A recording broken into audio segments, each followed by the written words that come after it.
우리 서로 간의 사회 관계를 깨뜨려버리는 부정적인 요소들이 참으로 세상에는 많이 있습니다.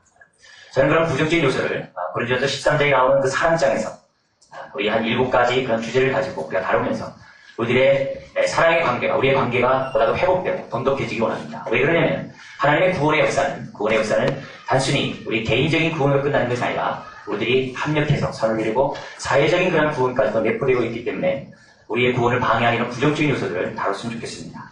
우리 그 7가지 부정적인 요소가 뭐라고 했습니까? 잠깐 여러분들이 생각을 좀 이렇게 환기시키면 투기하지 않는 것. 투기하는 것이 부정적인 유익이죠. 그리고 자기 자랑, 교만, 무례한 것, 자기 유익을 구한 성내고 악한 것, 앙심과 원한을 품는 것. 이런 것들이 우리가 서로 하나 되어가는 데 있어서 많은 방해 요인이라고 말씀드렸습니다. 오늘 우리의 사랑을 방해하는 두 번째, 사랑은 자기의 유익을 구취하는 데 대해서 우리 하나님 말씀을 좀 나누고자 합니다. 자기 유익이라는 단어는 사리사욕을 추구하는 것을 의미합니다. 하나님을 떠나 스스로 살아갈 수 있다고 생각하는 사람들은 언제나 자기 유익을 근간으로 합니다. 무엇이든지 자기 것을 먼저 챙기고 봅니다. 자기 것을 확보하고 봅니다. 자기 유익을 추구하게 되어 있습니다. 생수의 근원이신 하나님을 떠나서 정말 살고자 하는 사람들은 스스로 생수를 얻고자 웅덩이를 팔 수밖에 없습니다.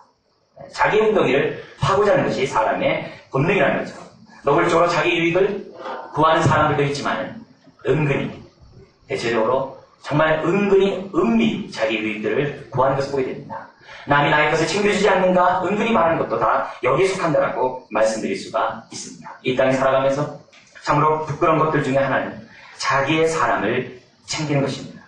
그래야지만이 공생할 수 있기 때문입니다. 자기 사람을 챙길 때 그 사람이 나를 챙겨줄 수가 있습니다. 사회에서 능력별로 사람들을 선택하려고 하지만 많은 어려움이 있다고 합니다. 왜냐하면 능력별로 사람을 선택한다는 것은 실력으로 승부하겠다는 겁니다.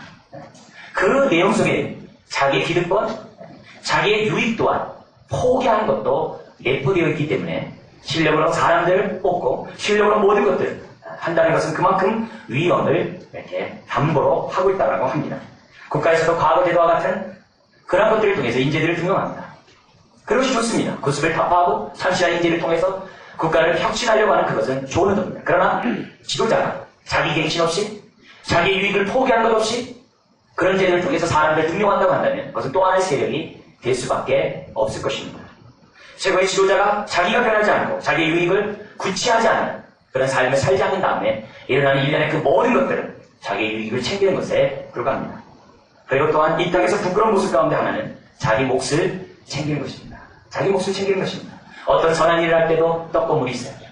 떨어지는 것이 있어야 돼요. 자기 손에 잡히는 것이 있어야 됩니다. 뭔가 유익이 보장되어야 됩니다. 저희 교회가 강남에 있다 보니까 전화가 참 많아요.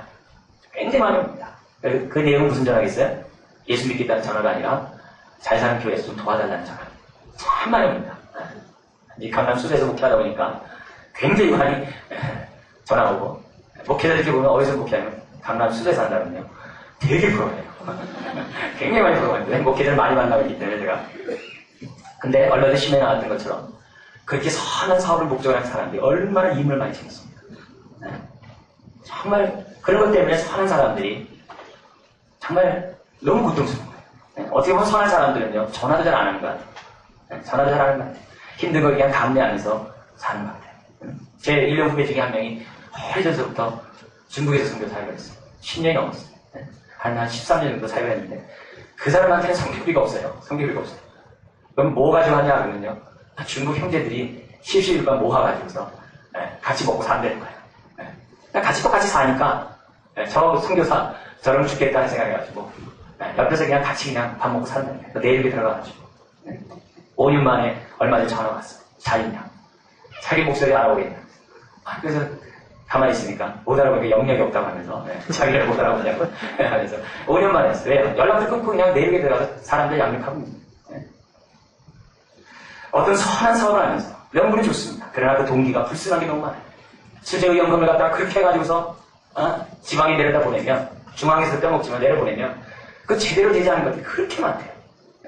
그래가지고서 지난번 동해에 사고가 났을 때 교회에서 이랜드를 비롯한 교회에서 연합해가지고 직접 했어요. 직접. 그래서 그걸 총책임했던 그 후배가 가운데 총책했던 후배가 오는데 진짜 너무 과간이 아니에요. 과간이 아니에요. 여러분 세상에는 이런 분이 것들이 너무 많아요.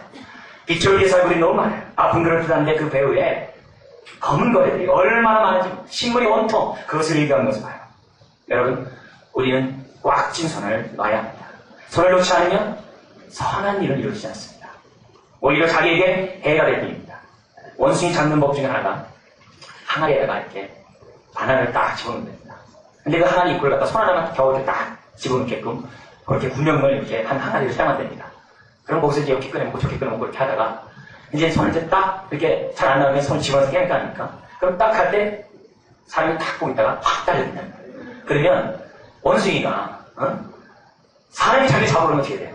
손을 빨리 놓고 손 집어넣어서 빨리 놓고 속 빼면 될 거 아니에요. 근데 바나나도 잡고 있고 손을 빼려니까 이게 빼집니까? 그래서 원숭이 잡는다는 거예요. 참 미련성이 없죠? 그러니까 우리가 자칫 잘못하면 자기의 유익을 생각하고 염두하고 머리를 굴리고 뭐 일을 하지만 그것이 언제 나에게 부메랑을 와서 정말 나에게 큰 손해를 끼치는 것으로서 다가올는지는 모릅니다. 자기 사람을 챙기는 것과 자기 몫을 챙기는 그런 행동들은 정말 수고해봐야 됩니다. 나의 것을 일터적에 정말 행하는 그 동기가 무엇인지를 우리 하나님 앞에서 기도하면서 다 생각해야 돼요. 내가 이렇게 하는 그 동기가 뭔가? 내가 왜 이렇게 수고하는가? 우리 청년들도 우리 지난주에 그 한 명도 여기가 교회가 없는 곳이죠. 교회가 없어요. 교회 다니는 사람은 몇 살 있는 것 같아요. 200가구 되는데 노인이 140명 되거든요. 근데 당뇨와 고혈압이 없어요. 왜냐면 물질을 하기 때문에 농사와 물질을 하기 때문에 70이 넘어도 뭐 6m까지 내려가면 그런데요. 참 대단. 당뇨와 고혈압이 없어요. 네. 근데 그런 사람들이 가지고서 복음을 전한다는 게 쉬운 일입니까? 네? 우리 동네 요즘 청년들 지금 휴가 받아서 가는 사람들이 대부분이거든요. 네? 휴가 받아서 자기 돈 들여가지고 이렇게 하는데 그게 얼마나 적은가? 네? 근데 그런 동기를 하면서도 내 마음속에 조금이라도 무슨 일이 껴있으면 그때마다 기도해야 돼요. 아, 나는 그거보다 없다. 교만하면 이래요. 누가 나를 안 안아주나라는, 누가 나의 수고의 그 땀방울에 대한 그 가치를 안아주나, 그 생각 역시 똑같은 겁니다. 그렇기 때문에 우리들이 수고를 하되 항상 우리들의 마음들을 생각해봐야 합니다. 구약에 하나님이 기뻐하는 한 인물이 있습니다. 그는 다윗입니다. 40년간 왕으로 통치했어요. 그 자리에 있다는 얘기는요, 오늘날과 달리 옛날에 왕은 얼마나 훌륭합니까? 네? 솔로몬이 부인을 갖다 1000명을 둘 정도의 막강한 권력이 있는 것이 그 당시 왕이에요. 네? 그런 다윗이 자기 기득권을 포기합니다. 자기 유익을 구치 않습니다. 네? 그가 행하는 그런 것을 보고서 하나님이 뭐라고 평가했냐면 내 마음에 합한 자라 했어요. 다른 사람도 아니에요. 하나님이 보실 때 내 마음이 합하다. 다윗이 행하는 그 모든 것에 자기 유익을 구하는 것입니다. 그런 사람은요, 조금만 자기 유익을 구하더라도 벼랑 맞아요. 그래서 우리 안에 그 범죄하다가 하나님을 가만 안 둔다. 죄가 많아서 하나님을 가만 안 뒀다. 그런 것보다도 자기 유익을 굳지 않고 하는 뜻 가운데 하는 뜻 가운데 살고자 했던 사람에게 지극히 작은 잘못만 있어도 하나님 민감하게 반해요. 하도 진통에 부드르면요, 뒹굴고 있으면요, 내어버려주세요. 내어버렸어요. 다 뒹군 다음에 정신 차려 나올 때까지 해버렸다. 그러나 신앙생활하는 사람도 있잖아요. 열심히 하나님 앞에 헌신하고 열심히 수고하고 하나님의 땀을 흘리고 주님 앞에 최선을 다하는데 내 삶 속에 어려운 일이 올 때 있어요. 그래서 정말 어떻게 보면요, 지극히 작은 것 하나 정말 잘못 생각하고 잘못 생각했는데 하나님이 그냥 무섭게 할 때가 있어요. 그때 어떤 성도는 또 그래 서운해하죠. 하나님 너무합니다. 내가 그래도 이렇게 살았는데 나 이렇게 다루십니까? 이렇게 얘기를 많이 하세요. 왜요? 그만큼 정결하기 때문에 크게 사용하는 거예요. 크게 사용. 옆에서 그걸 보고서 무슨 일을 많이 잡게 저렇게 당해요. 그러면 안 돼요. 그러면 안 돼요. 다윗은 무엇을 하든지 어떤 것을 하든지 하나님 앞에서 무엇을 하든지 죽게 하면서 다윗은 행했다는 것입니다. 소자에게 물한 것은 예수의 힘을 주는 것이고 주님께 한 것이라 했어요. 주님께 한 것이라 했어요. 구약에 이삭이라는 사람이 있습니다. 그는 아브라함이 100세에 얻은 아들이었어요. 아버지가 거부니까 자식도 거부죠. 많은 재산이 있었어요. 많은 양을 비롯한 그런 짐승들이 있었어요. 농사를 짓는 것이 아니라 목축업을 했기 때문에 우물이 필요합니다. 중동 지역의 우물은 굉장히 중요하잖아요. 물이 필요합니다. 근데 그 모습에 대해서 시기했던 옆에 나라 블레셋, 그 당시만 해도 국경선이 이게 정확히 걸리지 않습니다. 네? 그 블레셋 그 지역에서 이삭이 이제 목축을 하고 있는 거죠. 그러면 힘으로 쫓아내는 거예요. 이삭의 우물을 빼앗는 겁니다. 그럼 이삭은 아무런 한가하지 않고 줍니다. 그리고 다른 지역에 가서 또 우물을 팝니다. 그럼 또 우물이 물이 나옵니다. 그럼 또 와서 뭐냐, 뺐습니다.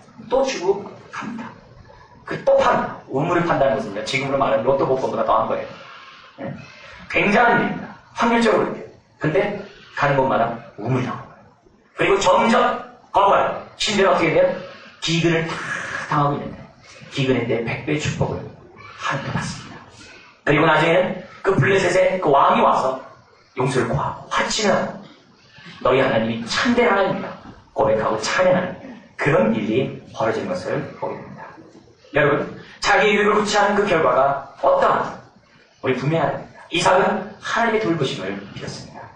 하나님이 나의 목자시고 하나님이 나의 필요를 공급하시는 데 대해서 믿었어요. 믿었기 때문에 자기 유익을 구치했습니다. 믿었기 때문에 양보할 수 있어요. 믿었기 때문에 포기할 수 있어요. 믿었기 때문에 줄 수 있어요. 왜? 하나님이 살아계심을 믿고 하나님이 공급하심을 믿기 때문에 비록 자기 수중에는 없지만 줄 수 있어요. 이걸 너무 죽을 것 같은데 줄 수 있어요. 왜? 하나님이 쓸 것을 채워주시기 때문에. 이삭에게는 그런 믿음이 있었어요. 우물을 빼앗긴다는 것은 사업에서 부도를 맞는 일과 같은 일입니다. 한 번, 두 번, 세 번 부도를 맞을 수 있어요.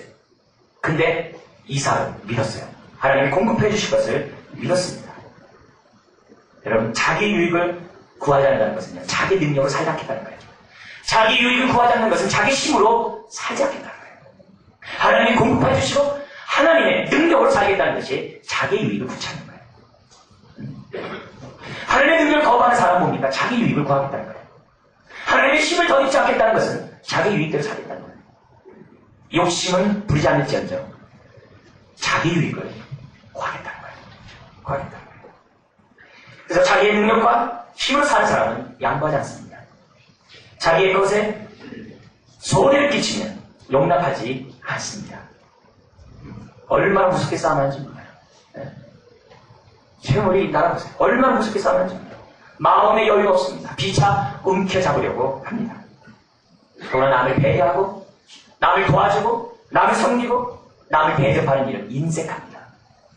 한 달에 나의 돈에서 구제비가 없어요. 남을 대접할 비용이 없어요. 계산적입니다. 자기의 능력으로 사는 그 인생은 하나님의 능력을 공급받을 수 없습니다. 기도를 하더라도 하나님의 나라를 위해 교대하는 것이 뭔지 모릅니다. 기도가 뭡니까? 하나님의 능력을 더했겠다는 것입니다. 제한된 능력으로 사는 것이 아니라 하나님의 능력으로 살겠다는 것이 기도입니다. 자기 능력을 의지하지 않고 하나님의 능력을 의지하겠다는 것이 기도입니다. 자기 유익을 구하는 사람은 기도할지 모릅니다. 기도를 하더라도 어떻게 기도할지 몰라요. 신앙은 살았다 하나 죽은 자와 다를 바가 없습니다. 기도는 하나님의 능력을 더듬으며 살겠다는 것입니다. 자기의 유익을 구치하는 자가 기도할 수 있습니다. 기도할 수 있어요. 기도 가운데 하나님이 주시는 공급하시는 능력을 경험할 수 있어요. 이 세상 일은 자기 능력으로 다 되는 것이 아니에요. 여러분, 구약에 이스라엘 백성이 애굽에서 나와가지고 자유로 해방돼서 이스라엘 땅으로, 하나님이 약속하신 이스라엘 땅으로 옮기게 됐습니다. 그럼 옮기는 여정 가운데 이스라엘의 모습을 못마땅해 하는 족속들이 많이 있었습니다. 그 가운데 아말렉이라는 족속이 있었어요. 아말렉은 에서의 후예입니다. 에서의 후예입니다. 그래서 아말렉은 무기가 있었어요. 이스라엘 사람들은 무기가 없었어요. 무기가 없었어요. 아말렉은 군대 조직을 갖고 있었어요. 그 군대가 이스라엘을 공격한 겁니다. 얼마나 위험하겠습니까? 이제 그런 가운데 여호수아의 군대가 선봉장이 되어서 나갑니다. 정말 그건 게임이 안 되는 그런 전쟁입니다. 그 당시 상황을 볼 때. 그런데 여호수아가 이기는 거예요. 아이와 때 산꼭대기에서 모세가 두 손을 들고 기도하는 거예요. 모세가 하루 종일 싸웁니다. 손을 들고 기도할 때 손을 들고 기도하는 게 얼마나 힘듭니까? 옆에서 아론과 우리 둘은 붙이고 있지만 얼마나 힘듭니까? 그래서 그 팔이 내려오면 여호수아 군대가 밀리는 거예요. 다시 그 손을 들고 함께 또 기도하면 이기는 거예요. 손을 내리고 올리는 데 있는 것이 아니라 기도에 얼마만큼 전심하느냐, 하나님의 능력을 더느냐 아니냐, 거기에 달리는 겁니다. 우리가 사는 내가 갖고 있는 능력이 있습니다. 내가 갖고 있는 지혜가 있습니다. 그것으로서 세상 일을 헤쳐나간다는 것은 쉽지 않습니다. 나에게 정말 지식과 지혜가 있다 할지라도, 능력이 있다 할지라도 내 뜻대로 안 되는 것이 세상 일입니다. 내 힘대로 안 되는 것이 세상 일입니다. 내 계산대로 되면 안 되는 게 어디 있습니까? 내 뜻대로 된다고 한다면 우리 가운데 거부가 되지 않고 우리 가운데 세상 일을 거머쥐지 않는 사람은 어디 있겠습니까? 세상은 그렇지 않습니다. 허락하지 않습니다. 그러나 모세를 아말렉 전투에서 우리에게 보여준 것이 뭡니까? 기도하라. 그러면 하나님 함께 하시고 하나님이 공급하신 능력 가운데 이를 성취하겠다는 거예요. 기도하라. 기도하라. 그러면 기도할 때 100배의 것이 있다는 거예요. 나의 지혜가 100배의 지혜로서 발휘됐습니다. 내가 갖고 있는 능력이 하나님이 원하시는 능력을 얻는 가운데 주님이 원하시는 뜻을 이룰 수 있다는 겁니다. 자기의 능력의 한계를 깨닫고 하나님의 능력을 공급받으라는 겁니다. 이런 경험들이 일상생활에 있어야 됩니다. 왜 아말렉 전투를 기록해놨습니까? 옛 이야기로 전락시키지 말라는 거예요. 지금도 이런 일이 있다는 겁니다. 기도하는 자예요. 하나님의 능력과 공급함을 경험한 사람은 자기 유익을 붙지 않습니다. 하나님의 능력을 체험한 사람은 움켜쥐지 않습니다. 손을 핍니다. 하나님이 살아계신 것을 믿기 때문에, 하나님이 쓸 것을 채워주실 것을 믿기 때문에 자기 유익을 굳지 않습니다. 오늘 우리 읽었던 말씀도 보십시오. 당시 로마교회는 다툼이 있었습니다. 그 다툼은 하나님을 더 열심히 섬기고자 하는 다툼이었습니다. 이렇게 섬기는 것이 더 하나님이 기뻐할 것이다. 이렇게 섬기는 것이 하나님이 더 즐거워할 것이다. 그런 다툼이었어요. 가장 큰 다툼은 날과 절기를 어떻게 지킬 것이냐. 그리고 또 하나는 그 당시 시장에 나와 있는 고기가 다 우상에게 드린 다음에 나온 고기들이었어요. 그 시장에 나와 있는 그 고기를 먹어야 되잖아요. 그제는 먹었다고. 근데 그 고기를 어떻게 할 것이냐. 우상에게 드려졌던 고기인데 그 고기를 먹어야 되냐 말아야 되냐. 우리나라 말하면 제사를 드렸던 그 고기, 음식 먹어야 되냐 말아야 되냐. 그리스도인들이 그 얘기입니다. 이영표가 피스컵에 출전했는데 출전하는 게 맞느냐 아니냐 뭐 이런 얘기입니다. 그런 얘기 우리 삶에 얼마나 많아요. 날과 절개 문제, 주일 안식일을 지켜라 이런 문제겠죠. 주일 어떻게 해야 되냐 말이에요. 오늘날 있는 여러 가지 절개 문제 어떻게 해야 되냐. 이런 문제 때문에 그래요. 이렇게 해야 된다 저렇게 된다 막 감동을 받아.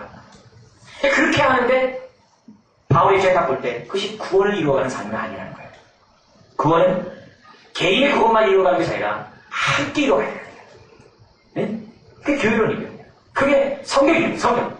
함께 그리스도를 세워가는 것이 구원이거든요. 그런 입장에서 우리가 어떻게 돼요? 자기가 주장함으로써 서로 간의 사랑이 금이가 시작합니다. 자기 주장을 함으로써 어떻게 돼요? 서로 간의 마음이 상하는 거예요. 그렇잖아요. 말하다 보면 상하잖아요. 네? 동기는 그런 것이 아니더라도 부부들끼리 그냥 한 번씩 걸고 어떻게 돼요? 긁으면 흠집이 나잖아요. 감정이 썩게 들어가게 되고 선한 마음이 생기게 되고 본전 생각이 나잖아요. 네? 그런 모습들이 교회 안에 있는 겁니다. 거기에 대해서 로마서 14장 18절에서 20절 한번 보십시오. 로마서 14장 18절 20절입니다. 우리 거기 부분만 읽어볼까요? 시작. 이로써 그리스도를 섬기는 자는 하나님께 기뻐하심을 받으며 사람에게도 칭찬을 받느니라. 이러므로 우리가 화평의 일과 서로 덕을 세우는 일을 힘쓰나니 식물을 인하여 하나님의 사업을 뭐하지 말라고요? 무너지게 말라. 그리스도인 함께 그리스도 몸을 세워가고 우리 구원의 지표 넓게 정말 펼쳐나가는 사람들 어떻게 됩니까? 하나님께 기뻐하심을 받을 뿐만 아니라 어떻게 돼요? 사람들에게 칭찬을 받아야 돼요. 대인관계가 원만해. 사람들에게 칭찬을 받아요. 사람들에게 유익과 덕을 끼쳐야 돼. 그게 예배예요. 그게 구원이에요. 네, 구원이에요. 먹고 마시는 그 문제 때문에 하나님의 사업을 무너뜨리게 하지 말아요. 교회를 무너뜨리거나 사람에게 상처를 주지 말라는 거예요. 오히려 화평의 일과 서로 덕을 세우는 일에 힘쓰라. 그게 뭐 중요해요? 네. 그 날과 절기 그게 뭐 중요해요? 먹고 마시는 그 문제가 뭐 중요해요? 그것 때문에 성도에게 상처를 주고 상대방에게 고통을 주고 한 몸 이루지 못한다면 그게 뭐가 우선순위인지 알아야 돼요. 그러면서 결론적으로 15장에 쭉 얘기하는 15장에 지금 얘기하고 있는 겁니다. 이 15장은 요 14장 내용만이 아니라 12장서부터 시작된 사임의 예배, 사안제사 하나님 기뻐하는 영적인 예배 그 하이라이트가 15장입니다. 1절 이하에 있는 겁니다. 이것은 오늘 우리가 신앙생활하는 데 있어서 정말 우리들의 삶의 모습이 어떤 삶을 살아야 되는지를 가장 그 핵심으로 우리에게 보여준 것이 로마서 15장 1절 이하예요. 그렇기 때문에 15장 1절 이하에 나와 있는 내용들은 우리가 함성해야 돼요. 묵상해야 돼요. 이 말씀대로 우리 살아야 합니다. 꽃 중에 꽃이죠. 로마서. 그리고 어떤 것이 영적인 예배고 사안제사냐에 대한 얘기죠. 자, 그러면서 뭐라고 결론을 내리면 우리 강한 자, 여기서 강한 자는 그 뭐 음식 먹으면 어떠냐 이게. 응? 내 건강을 위해서 더 먹고 내가 주위에 살면 되는 거 아니야. 근데 연약한 자는 우상에게 드렸으니까 드리면 안 돼. 제사 음식 먹으면 안 된다니까. 그런 얘기죠. 근데 거기서 한 발 더 나가서 또 이런 싸움이 있었어요.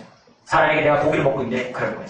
야, 그건 제사 음식인데 어떻게 그리스도인이 그렇게 그런 멋이냐? 아, 이렇게 얘기하는 사람인데 어떡하냐? 그때 뭐라 그래요? 그 연약한 사람 얻기 위해서 내가 고기를 안 먹는 거예요. 그 연약한 사람 먹기 위해서. 먹어도 돼. 이 믿음이 연약한 사람. 왜 이거 가지고 그래? 먹어, 괜찮아. 이래만 안 된다. 그것보다 중요한 것은 사람의 마음을 산다. 이게요. 지금 이 문제만 있는 게 아니라 대인과의 관계뿐만 아니라 삶의 모든 부분에 정말 그 기본적인 원리예요. 신앙의 공리예요. 수학의 공리 있잖아요. 정말 신앙생활에서 정말 생각해야 돼. 그 일입니다. 근데 사람들은 그 자기 주장 속에, 자기 일 속에, 자기 생각 얘기하는 가운데 상대방을 잃어버려요. 본질적인 것을 갖다가 잃어버려요. 이게 문제야. 이게 문제야. 그냥 서로 간에 그 감정고 하나도 때문에 그래. 그 사람과 하나 되면 잃어버려요. 서로 간에 주고받는 그 말 때문에 그 상처가 그 상처가 아무리 크더라도 상대방을 잃어버리면 안 되죠. 내가 받은 상처가 아무리 커도 상대방을 비교할 수 없는 거예요. 비교할 수 없어요. 근데 이런 상처를 받고 저 사람 이런 허물이 있고 이런 잘못이 있고 이런 것들이 있기 때문에 난 모든 걸 다 포기하겠다. 기본적인 관계까지 다 깨버리겠다. 이런 식으로 하면 어떻게 우리가 하나님의 기뻐하는 삶을 드린다고 얘기할 수 있고 어떻게 우리가 구원을 이루어가는 삶을 살아갈 수 있고 어떻게 하나님 나라와 그 일을 이룰 수 있겠냐. 그 일을 이룰 수 있겠냐. 여러분 세상 살아가면서 부부뿐만 아니라 사업관계나 직장이나 동료관계나 모든 관계 다 정대로 가야 돼. 응용할 줄 알아야 돼. 구원을 이루어가는 삶이 무엇이 영적인 일이고 사는 일이라고 생각해야 돼. 그것이 중요하다는 겁니다. 우리들의 행동 가지고 조심해야 돼요. 내 말 한마디가 상대방과 내가 깨어질 수 있고 상대방에게 상처를 주므로 나눌 수 있다는 그 심각성 또한 우리는 생각하면서 말과 행동을 해야만 한다는 것입니다. 그래서 우리 강한 자가 뭐라고 해요? 마땅히 연약한 자의 약점을 담당하고 강한 자의 약점을 담당하는 게 아니라 뭐라고요? 연약한 자의 약점. 사람들은 강한 자의 약점을 다 감당하죠? 요즘같이 오공하고 그런 거 보면 다 그런 거 아니에요? 강한 자의 약점 다 감당해요. 근데 연약한 자의 약점을 사람이 감당하는 거예요. 그러나 자기 유익을 붙지 않는 사람은 연약한 자의 약점을 감당합니다. 부모가 자식의 약점을 감당하는 거와 똑같아요. 그렇기 때문에 내 상대방, 이 세상 살아가면서 상대방의 약점이 많잖아요. 뭐 영적인 약점도 있을 수 있겠고 사회적인 약점도 있을 수 있겠고 어떤 성품적인 약점도 있을 수 있겠고 지식적인 약점도 있을 수 있겠고 온갖 약점이 다 있을 수 있잖아요. 그게 중요한 게 아니니까요. 그게 중요하지 않다. 기도해야 되죠. 기도해야 돼요. 기도해야 돼요. 그래서 뭐라고 얘기합니까? 자기를 기쁘게 하지 않을 것이. 자기 유익을 붙지 않는다는 거죠. 자기를 기쁘게 하지 않는. 우리 각 사람이 어떤 특정 사람이 각각의 사람들 뭐라고 그럽니까? 이웃을 기쁘게 하되. 이게 구원을 이루어가는 삶이에요. 이웃을 기쁘게 하되. 가장 가까운 가정에서부터 가정 식구를 기쁘게 해야죠. 가장 가까운 교회에서 성도를 기쁘게 해야죠. 약점이 있다 할지라도 강한 자의 약점이 아니에요. 연약한 자의 약점이 나보다 못한 사람의 약점. 기쁘게 하되 선을 이루고 법을 세우도록 할지니라. 그리스도께서 왜 그렇습니까? 자기를 기쁘게 하지 아니하셨느니라. 여러분 진정한 예배는 진정한 영적인 예배의 산지자는 삶 속에서 자기를 기쁘게 하지 아니하는 것이었습니다. 예수님께서 지체를 기쁘게 했듯이 우리도 지체를 기쁘게 하는 겁니다. 가족을 남편과 아내를 기쁘게 하는 겁니다. 신앙을 갖고 있는 사람은 불신자의 약점을 감당해야 됩니다. 감당해야 됩니다. 그리고 신앙인들은 성숙한 사람이 미성숙한 사람의 약점을 감당해야 돼요. 부모가 자식을 감당하지. 예수님이 우리의 연약함을 감당하듯이 어린 자의 연약함을 감당해야 됩니다. 자기의 유익을 구하는 사람은 신자의 모습도 아니요 영적인 삶의 예배를 드리는 것도 아니라는 겁니다. 성숙한 사람의 모습이 아니라는 겁니다. 아무리 우리가 이처럼 나와서 예배를 드리고 하나님께 헌신하고 땀을 흘려 하나님께 수고를 한다 할지라도 내가 개인과의 관계성 속에서 사람과의 관계성 속에서 지체의 약점을 나보다 약한 약점을 감당하자면 무슨 의미가 있냐? 무슨 의미가 있냐? 아무리 신앙이 좋다고 말하면 무슨 소용이 있냐? 자기의 유익을 구하고 자기를 기쁘게 한다면 무슨 의미가 있냐? 없다. 말세는 자기를 사랑한다 했습니다. 지금의 세대는 자기를 사랑하는 세대입니다.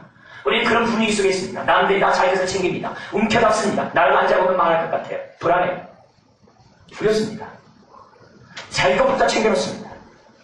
이런 분위기 속에 우리 주님은 말합니다. 자기를 부인하라. 이런 세상 속에 자기를 부인하라고 합니다. 세상과 역행하라. 자기를 사랑하는 세상을 따라가지 말라니까. 정과 욕심을 십자가에 못 박아 버리라고 합니다. 철저히 자기를 부인하라고 합니다. 자기의 유익을 구하는 삶은 상대방을 희생시키더라도 자기가 원하는 것을 합니다. 그러나 자기 부인의 삶은 자기가 손해를 보더라도 상대방을 배려합니다. 배려할 때 사랑이 커집니다. 사랑이 개보수돼요. 증진됩니다. 그러나 배려가 없을 때 사랑은 보이지 않게 금이랍니다. 부부관계도 마찬가지입니다. 교인들과의 관계도 마찬가지입니다. 약점을 감당하지 않은 그곳에는 균열이 있을 수밖에 없습니다. 다툼이 있을 수밖에 없습니다. 분열이 있을 수밖에 없습니다. 여러분, 주님이 자기 유익을 구하셨습니까? 주님이 자기를 기쁘게 했습니까? 아니죠. 주님의 사랑은 움켜잡음이 아니라 내어줌의 사랑입니다. 우리가 아직 죄인이었을 때, 아직 연약할 때, 아직 원수되었을 때, 하나님을 찾지도 않았을 때 이 땅에 오셔서 자기를 내어 주셨습니다. 그것이 산제잖아요.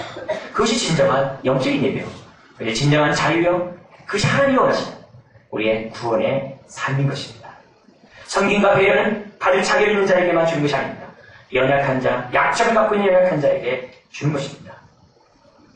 결론적으로 우리가 이런 자기의 유익을 우리는 구하지 않는 삶을 살아야 됩니다. 여러분, 먼저 내 안에 이런 욕구가 있음을 하나님 앞에 내 모습을 봐야 됩니다. 인정해야 됩니다. 보이면 인정해야 됩니다. 그래 또한 보여달라고 기도해야 됩니다. 하나님, 나에게 자기 유익을 구하는 것이 뭐 어떤 것이 있습니까? 가장 가까운 가정에서부터 내 유익을 구하는 것이 무엇입니까? 교회 안에서, 직장 안에서. 그리고 두 번째는 깨달아야 됩니다. 뭘 깨달아야 돼요? 자기 유익을 구하는 것이 주임을 깨달아야 돼요. 그리고 또 하나는 사랑을 파괴하는 것임을 깨달아야 돼요. 하나님을 파괴하는 것임을 깨달아야 돼요. 그러나 또 하나 깨달은 것이 있어요. 뭐냐면 하나님의 능력을 덧입는 것은 거부하는 행위임을 깨달아야 돼요. 하나님의 은혜를 거부하는 행위임을 깨달아야만 합니다. 그 다음 세 번째는 소극적으로 적극적으로 우리가 행동해야 됩니다. 소극적 측면에서는 날마다 자기의 정과 욕심을 십자가에 못 박는 겁니다. 자기의 유익을 구하자는 겁니다. 자기를 기쁘게 하는 것을 거부하는 겁니다. 그건 소극적인 거예요. 적극적으로 지체를 기쁘게 하는 겁니다. 지체에 연약한 자의 약점을 감당하는 겁니다. 손해를 보더라도 하는 겁니다. 그럴 때 우리가 자기의 유익을 구하지 않을 수 있습니다. 사랑하는 성도 여러분, 주님의 사랑은 자기 유익을 굳지 않는 것이 아닙니다. 그 사랑을 오늘 저와 여러분들에게 주셨습니다. 그 사랑을 받은 자, 우리는 기도해야 됩니다. 주님, 그 사랑에 순종하리라. 하나님, 내가 받은 이 사랑에 순종하리라. 깨달아 싸우니 순종케 하소서. 그 능력을 달라고 기도해야 됩니다. 그럴 때 우리의 구원을 이루어가는 삶은 건강할 것이고, 우리의 삶 속에서 하나님이 돌봐주시는 그 은혜를 체험할 것이고, 한 몸이 이루는 그 축복을 체험하게 될 것입니다. 이런 은혜가 있기를 주의 이름으로 부탁드립니다. 기도하겠습니다.